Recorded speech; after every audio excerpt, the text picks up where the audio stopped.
Leviticus chapter 14. The Lord said to Moses, "These are the regulations for any diseased person at the time of their ceremonial cleansing when they are brought to the priest. The priest is to go outside the camp and examine them.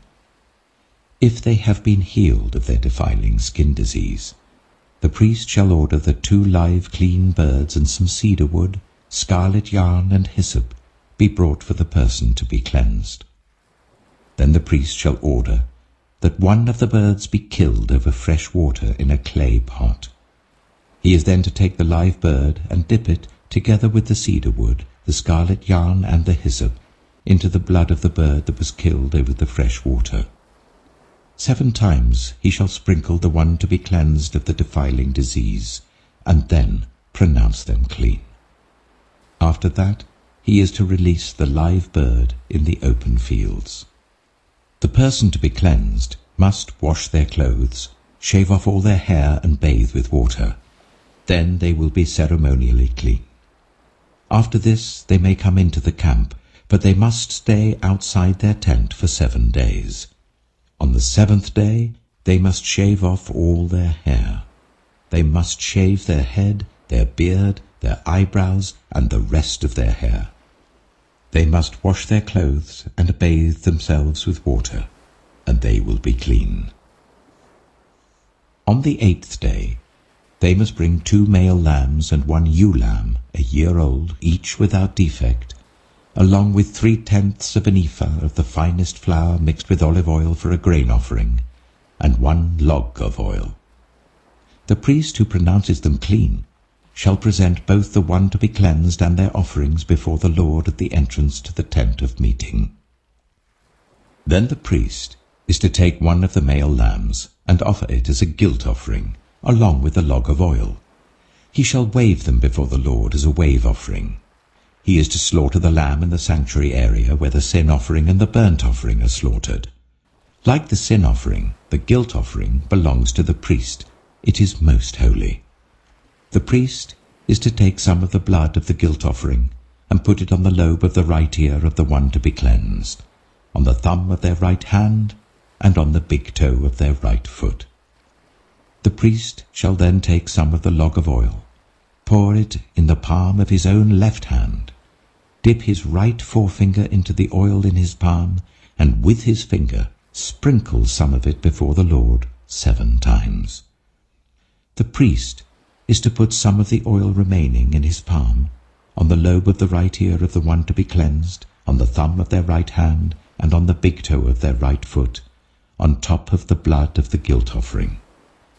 The rest of the oil in his palm the priest shall put on the head of the one to be cleansed, and make atonement for them before the Lord. Then the priest is to sacrifice the sin offering, and make atonement for the one to be cleansed from their uncleanness. After that the priest shall slaughter the burnt offering, and offer it on the altar, together with the grain offering, and make atonement for them, and they will be clean. If, however, they are poor, and cannot afford these, they must take 1 male lamb as a guilt offering to be waved to make atonement for them, together with 1/10 of an ephah of the finest flour mixed with olive oil for a grain offering, a log of oil, and 2 doves or 2 young pigeons, such as they can afford, 1 for a sin offering and the other for a burnt offering. On the 8th day they must bring them for their cleansing to the priest at the entrance to the tent of meeting before the Lord. The priest is to take the lamb for the guilt offering together with the log of oil, and wave them before the Lord as a wave offering.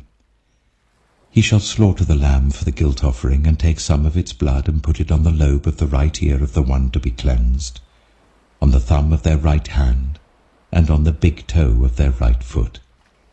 The priest is to pour some of the oil into the palm of his own left hand, and with his right forefinger sprinkle some of the oil from his palm 7 times before the Lord. Some of the oil in his palm he is to put on the same places he put the blood of the guilt offering, on the lobe of the right ear of the one to be cleansed, on the thumb of their right hand, and on the big toe of their right foot. The rest of the oil in his palm the priest shall put on the head of the one to be cleansed, to make atonement for them before the Lord. Then he shall sacrifice the doves or the young pigeons, such as the person can afford, one as a sin offering and the other as a burnt offering, together with the grain offering. In this way the priest will make atonement before the Lord on behalf of the one to be cleansed. These are the regulations for anyone who has a defiling skin disease and who cannot afford the usual offerings for their cleansing. The Lord said to Moses and Aaron, "When you enter the land of Canaan, which I am giving you as your possession, and I put a spreading mold in a house in that land, the owner of the house must go and tell the priest, 'I have seen something that looks like a defiling mold in my house.' The priest is to order the house to be emptied before he goes in to examine the mold, so that nothing in the house will be pronounced unclean. After this, the priest is to go in and inspect the house. He is to examine the mold on the walls, and if it has greenish or reddish depressions that appear to be deeper than the surface of the wall, the priest shall go out of the doorway of the house and close it up for 7 days. On the 7th day, the priest shall return to inspect the house. If the mold has spread on the walls, he is to order that the contaminated stones be torn out and thrown into an unclean place outside the town. He must have all the inside walls of the house scraped, and the material that is scraped off dumped into an unclean place outside the town. Then they are to take other stones to replace these, and to take new clay and plaster the house. If the defiling mold reappears in the house after the stones have been torn out and the house scraped and plastered, the priest is to go and examine it. And if the mold has spread in the house, it is a persistent defiling mold. The house is unclean. It must be torn down, its stones, timbers, and all the plaster, and taken out of the town to an unclean place. Anyone who goes into the house while it is closed up will be unclean till evening. Anyone who sleeps or eats in the house must wash their clothes. But if the priest comes to examine it and the mold has not spread after the house has been plastered, he shall pronounce the house clean because the defiling mold is gone. To purify the house, he is to take 2 birds and some cedar wood, scarlet yarn, and hyssop. He shall kill one of the birds over fresh water in a clay pot. Then he is to take the cedar wood, the hyssop, the scarlet yarn, and the live bird, dip them into the blood of the dead bird and the fresh water, and sprinkle the house 7 times. He shall purify the house with the bird's blood, the fresh water, the live bird, the cedar wood, the hyssop, and the scarlet yarn. Then he is to release the live bird in the open fields outside the town. In this way he will make atonement for the house, and it will be clean. These are the regulations for any defiling skin disease, for a sore, for defiling molds in fabric or in a house, and for a swelling, a rash, or a shiny spot, to determine when something is clean or unclean. These are the regulations for defiling skin diseases and defiling molds. Psalm 17. Hear me, Lord. My plea is just. Listen to my cry. Hear my prayer. It does not rise from deceitful lips. Let my vindication come from you. May your eyes see what is right. Though you probe my heart, though you examine me at night and test me, you will find that I have planned no evil. My mouth has not transgressed.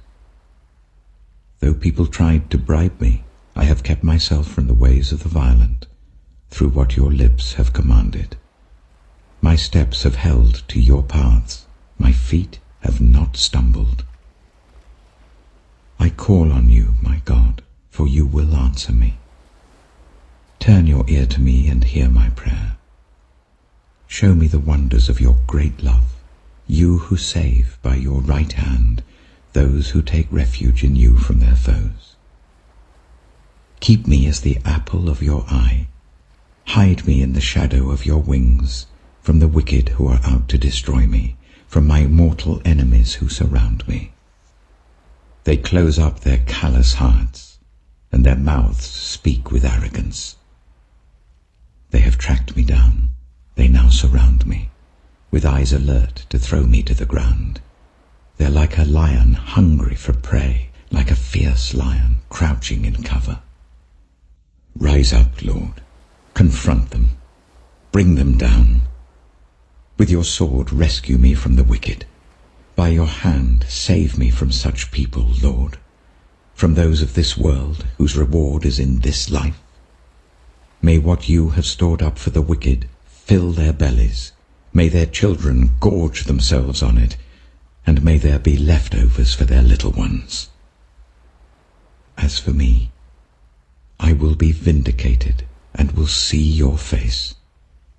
When I awake, I will be satisfied with seeing your likeness.